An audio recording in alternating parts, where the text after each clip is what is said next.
Alright, going to do a quick video on changing the battery out of a 2025 Volkswagen Atlas key fob. So, standard key fob, push this button in, pull the key out. You're going to use the key, flip this around.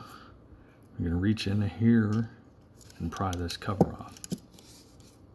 Just a push, it starts to open up. And then you can peel it open. There's your battery. It's a CR2032. Take something sharp, like a pick. Reach in here.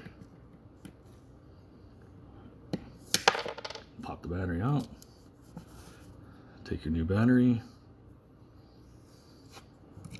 Put it in like an angle. Push down. Take your cover. Pop it back on. Take your key, slide it in, and you're done.